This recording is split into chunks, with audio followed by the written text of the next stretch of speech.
Hi, I'm Paul Feiner, Greenburgh Town Supervisor. I'm Pauline Mosley. Welcome. And there's reason to be optimistic about the future because we have many young people in our town who are doing amazing things and really giving back to the community. Yes, Paul. And with us today is one young man, Joshua Topf, who is a student, and he's been volunteering his time helping seniors with technology. So I'm not going to ask you how I fix my Apple Watch, but could you just tell us a little bit about what you did this past year? So this past year, starting around December, every Saturday I would go into the community center and me and a few other guys would help the senior citizens with their technological struggles. Since what they do is they come in and they would come to us with their phones, their iPads, their devices, and they would ask us all sorts of problems, whether it was how to block an email sender or how to copy and paste, and we would just sit with them, take our time, and help them through all their struggles, whatever issues they had, we were there to help them. And what school do you go to? I go to Edgemont. And what year? I just finished my sophomore year. I'm going to my junior year. That is great. What gave you this idea? So I would say my grandparents are pretty good with technology, but they still have their issues. And I was helping my grandfather, and it occurred to me that there are probably a lot of other people around the same age that have similar issues, but may not have a child or a grandchild that could help them. So I figured there are probably lots of people who need help, so who better to help them than myself, I guess. That's absolutely fantastic, and thank you so much, Josh, for joining our And this program is today. Really something that you're really interested in because you're absolutely. been a professor of technology at Pace University. Yeah, so this is fantastic because everyone struggles with technology issues. Can you share with our audience today some of the ways you've been troubleshooting and helping this subpopulation embrace technology more with their iPhones and their iPads? What are some of the common problems that you see? Yeah, so definitely the most common problem above all else was spam emails and how to block them. I think a lot of the times the senior citizens try to go to a website and they end up accidentally signing up for something, and then all the spam emails come in, and once they start coming in, they don't stop. Yeah. It's just piled on. And so I think the biggest thing was taking your time and letting them do it, like showing them how to do it, but making sure it's like just like how you'd practice a sport or anything else. It's repetition. You have to do it again, and then like let's say I'd find an email and I'd be like, all right, this is how you'd block them. Then I'd find another one. I'd say, like, can you try to block it? And then we'd keep going again and again and again until they were able to block the email for themselves. And honestly, that was really the biggest method for me, was definitely just repetition and doing it over and over and over again. Because when they're at home and if they run into the same issue again, I'm not going to be there to help them. But if they actually understand how to do it themselves, that's the most important thing above all. So how much time do you spend with every senior? I mean, it really depends on the issue and how many issues they have. We go for an hour and a half every other weekend, and I've spent sometimes the whole hour and a half with one person, and sometimes I've spent 20 minutes with one person, 20 with another, and 20 with another.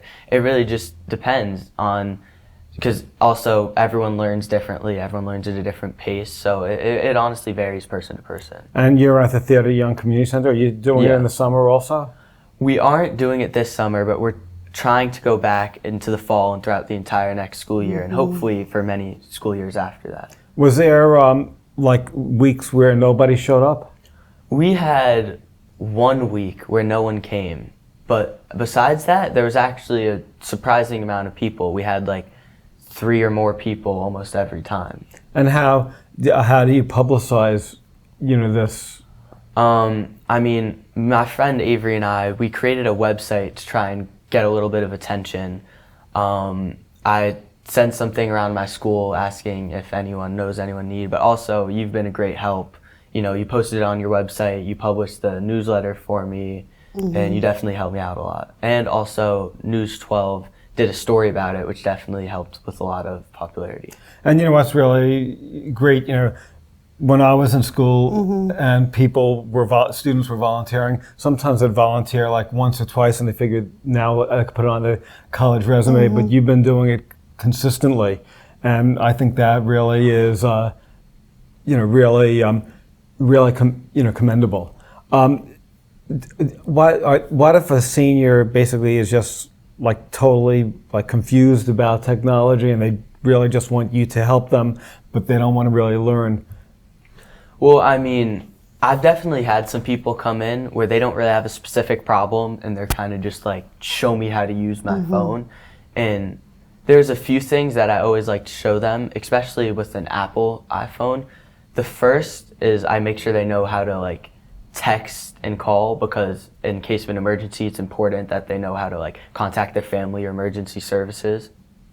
Second, I think copy pasting is one of the most helpful things, especially because I notice a lot of people, they have a lot of pictures from their grandkids, and they love looking at the pictures, and who doesn't? I mean, it's pictures of your family, and everyone loves family. But they don't know how to save the pictures, so that's why I think copy pasting is really helpful. So they can copy the picture, paste it somewhere else, they can send it to their friend, or they can send it to their kid, or whatever it is. So I think copy pasting is a big thing. And then just how to use like the toolbar. So on the iPhone, if you swipe down from the top right, you get a toolbar which can you can up, lower, and you can decrease and increase the volume. You can change your brightness. You can screen lock. There's a million different things. I think there's so many different functions there that's a big thing that I like to teach, because there's so many different things you can do from that toolbar. Do any of the seniors have Apple Watches? I haven't seen one yet, but I wouldn't be surprised if there was seniors who had one. Do you want to, after you graduate, stay in technology? Definitely. In fact, this summer I'm going to a pre-college program at UMass Amherst for engineering, because I want to do something either in the computer science realm or the engineering realm, definitely something with technology. Right, and the thing about technology is it keeps changing. Absolutely. So, so in 10 years, will there be students training you? Honestly, probably. Just realistic.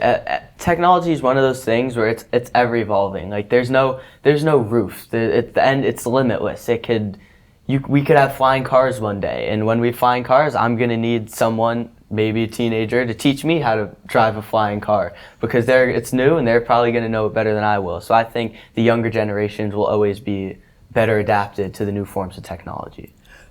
So what are your plans for sustaining these efforts? I mean, before the show, you were mentioning me about some ideas as a visionary that you have about starting a club at Edgemont and trying to keep the efforts of what you and Avery have done.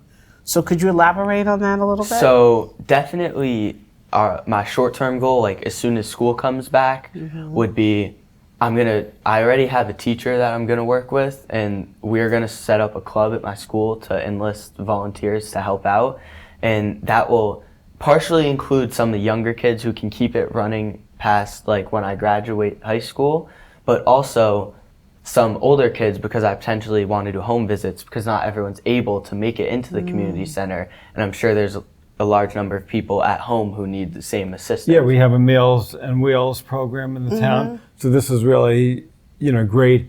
And technology on wheels. Really, that's amazing. That would be really terrific. So when you're ready to do that, you can let me know. I will. And then we could reach out to everybody in the program and ask them if they would like, if they would need help. And I think this is really, really fabulous what you're doing. Are you limiting it only to Greenburgh, or do you want to expand? No, actually, I actually helped a friend of mine. His name is Liam. He lives in Larchmont. I helped him set up Tech Angels in his town. So he's been going into his library and helping the seniors there out with their issues. And he has a bunch of his friends helping him, going in volunteering. So it's set up over there in Larchmont. And currently, I'm working with a friend from Irvington to help it get set up over there for over the summer. That is really this is really fantastic. amazing. You're really like an evangelist, just going through and evangelizing all the towns within the community, getting everybody tech savvy, and that is just so commendable, as Paul said, because we really want to try to close the gap and be inclusive for everybody. And if you're an older senior and you don't have a phone or an iPad and you're not connected on internet, it can be very daunting. But to be connected, that's where you get all the information. That's where you can stay abreast. So not everyone has the skill set and the patience that you have to work with this community. You have to say things over and over again. You have to go slow because sometimes we don't get it right away. So it's just fabulous, what you're doing. Thank you. And not just keeping it in Edgemont, but creating this model. So can you explain, what are the key ingredients for this successful model so that it could be replicated throughout Westchester County? I mean, as you said it yourself, it's definitely patience, 100%. And I think, honestly, in doing anything, you need to have patience, but especially here, because you really need to understand that while this might seem simple to some people, they were never taught this. This is like trying to learn something new after having not done it for almost your entire life, right? And so that's definitely the first thing, is patience. Second is like a willingness to kind of get out of your bed and go do something, right? Everyone can say, oh, I'll do this, I'll do that, but it doesn't matter what you say you do unless you actually do it. I think you need to have the conviction to get up, go set a schedule for when you're going to go in, and then go in that times, because it's a lot harder if you don't set a schedule, because then they're going to be like, oh, I don't know, should I go in now? Like, when are the people going to be in there to help me out? Like, that's the second thing. You got to have a schedule and you have to stick to it. Don't bail out because you don't want to do it or whatever. Right, because there could be some days you could say, oh, do I really want to go to the center? And then once you start missing one, then 2 weeks later you'll say, oh, I'm really busy. I have to go into the city, and then you'll never do it. And that's really what I think is sort of remarkable about your program, is that you sustained it. You started in the winter. Wonderful. You said you were going to do it. And, I think that the average person, when you said they were going to start it, I think people never thought that it was going to last. Yeah. Which is really, That's which is really great. Have you ever charged for your services? Charged, like money? Yeah. Definitely not. What I get in return is I get the experience of the life. I get some of the stories, the life experience that these people have. I've heard some amazing stories, in fact, from this man named Al. He repeatedly came back. We became very friendly with him. He's a really amazing guy. He's a veteran. He was out in Vietnam, and he would tell us all these war stories, and he would just tell us about, and he honestly helped us learn a lot about the world that we live in, and just like that kind of knowledge and information in return, that's honestly more valuable than any kind of money that we could get paid for our services. So that's great, and that's one of the nice things about volunteerism, is you sometimes learn and you benefit from the person you're helping. Are your parents also volunteers in any community efforts? I know my dad is like he does something for the block where we have something called Wheels Day. Yeah, I'm familiar. Yeah, and so he helps run Wheels Day. My mom, she's just constantly working, honestly. She works all hours of the day. She wakes up, hops on a work call, lunch break, work call, maybe like a 30-minute nap, work call, and then she goes to sleep. She's so busy. She just works all day. So they must be very proud of you. And do you get? So have you gotten your volunteer, initiatives from any family members? Have they motivated you, or you just decided to do this on your own? Oh, definitely. I mean, the idea came from my grandfather, but this was really like kind of something that I came up with. Really, like it was my idea pretty much. Like my mom sort of supported it, and she has helped me a little bit along the way, but a lot of it has just been me kind of thinking, what can I do to help out the people? We've had in Greenburgh, since I've been supervisor, the Snow Angels program. We've had a Landscape Angels program where students are volunteering, helping the elderly with landscape initiatives or removing snow.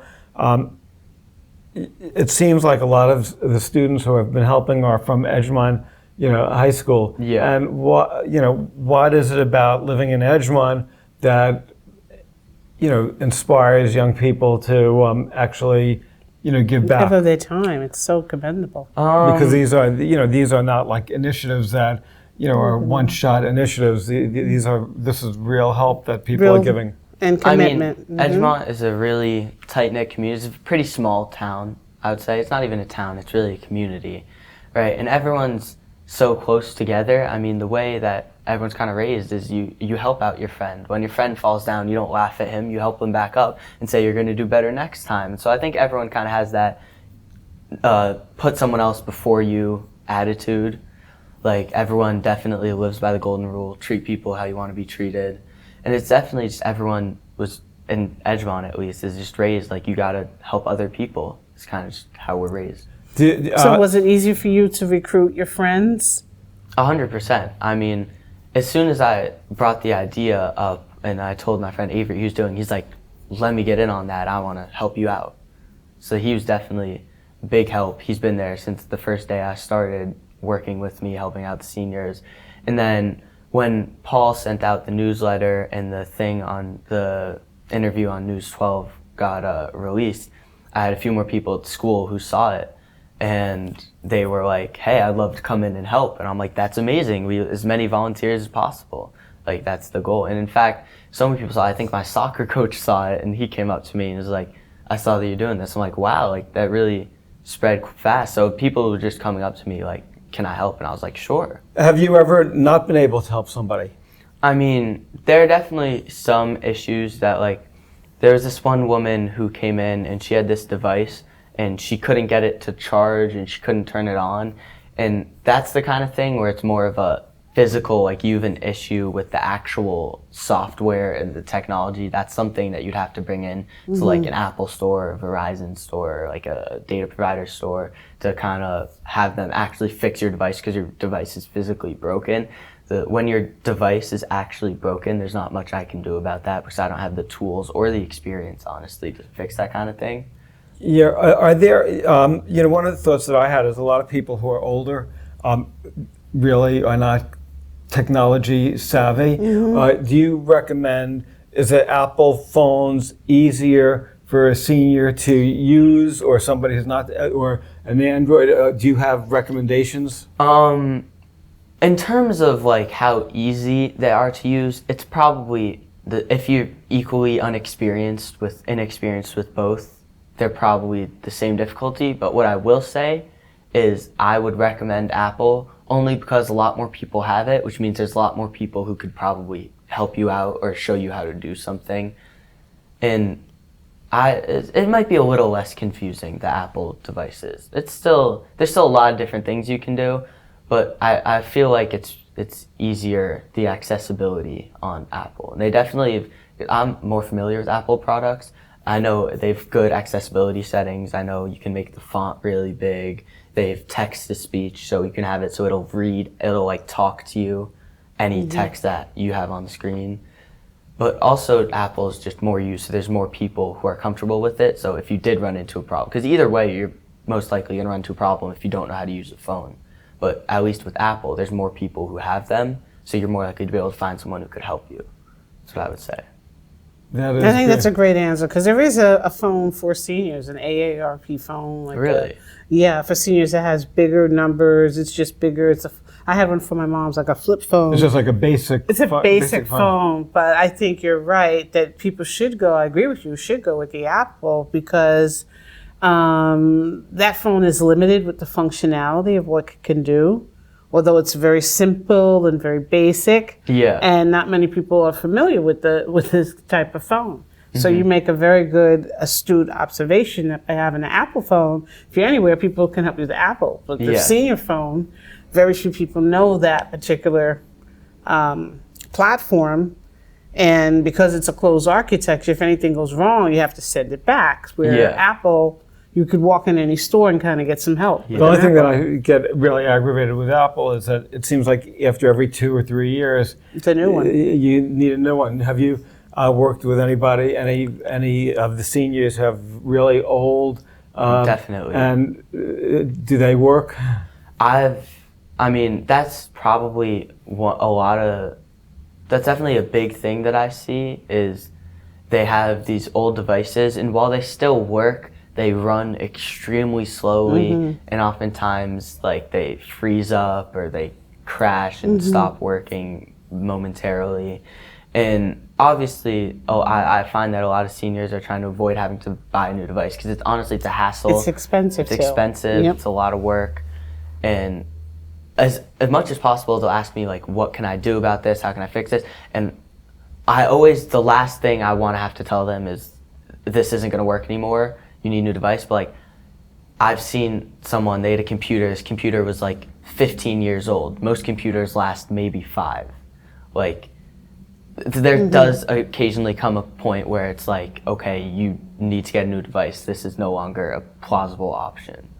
You know, I've had these phones for like a long time, and the batteries don't last that long. Do you have any advice on how to, in terms of charging? Could people sometimes overcharge batteries? Yeah. So one thing I do is I'll use my phone all day. Right. I'm a teenager. I'm always on my phone, realistically. And then when I go to sleep, it's below 20% most of the time.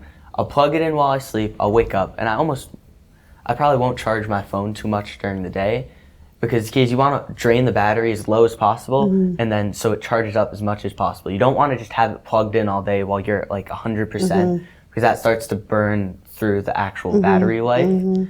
Also, the newer Apple chargers, there's a new type of USB, it's called USB-C, and so it's the difference is the old USBs were kind of like rectangular, and this one's more round. And one, it charges your phone 4 times faster than the old ones, but it also doesn't damage your battery health as much as the old chargers do. Like, you'll notice you can actually check your battery health in settings, but it's definitely important to not overcharge your phone, because if you overcharge your phone, the battery health significantly decreases, and definitely you're going to lose battery health. That's just how the phone works. And like, after you have a phone for 5 years, it's going to last, like, you're going to have 3 hours of usage and it's going to be dead, because that's just how it works. The more you use your phone, the shorter the battery gets.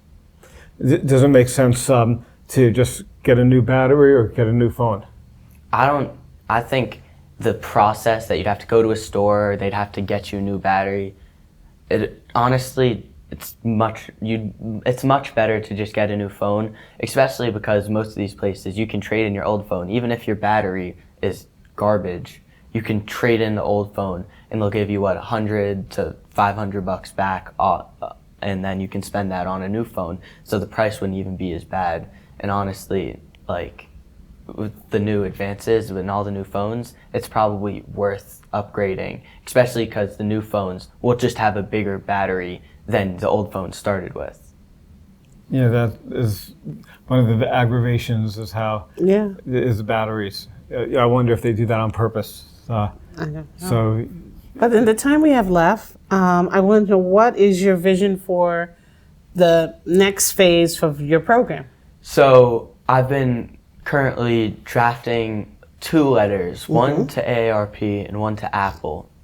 And so my plan is, I'm asking Apple what kind of support they have for senior citizens with their products, or just any general tech support for their product, because, well, they have the Genius Bar. I don't know how individualized that is or how helpful it is. And so I was wondering what kind of tech support they have. And if they didn't have much, I was actually thinking of potentially creating some kind of almost like a flashcard where I would take some of the data that I've recorded of the most common problems, like, let's say, how to block an email sender, and I would take a picture, and it would be like, first step, press this button. Step 2, press this. And it would just be like a bunch of pictures, a list of pictures on how to do different things. That is great. And then I would hoping that Apple could. That is a wonderful idea.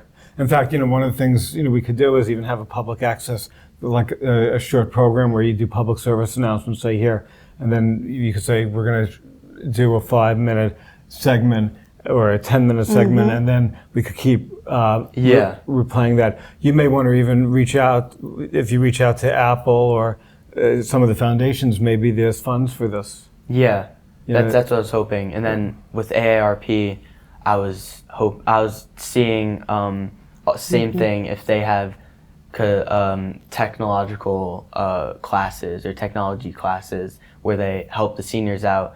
And if not, like I would just try to work with them because they have a broader, I want to say, grasp on the community of senior citizens. I think what I'll do is after this show airs, I'll send this to AARP and I'll ask them to profile you on in their newsletter, because what you're doing is really inspirational and should be replicated not only in Westchester but all over the country. Yeah, it really is an amazing project, and you should be really proud of yourself. And we're grateful for everything you're doing. So again, thank you for everything. And if residents are interested, the program is going to be resuming again in the fall at the Theodore Young Community Center, and it's every other week.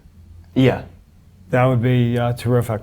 So you could check the town website for dates and times when you'll be there. And in the summer, if people have questions, could they email you or? Yes, they can reach out to me. My email is jtopf, JTOPF, @student.edgemont.org.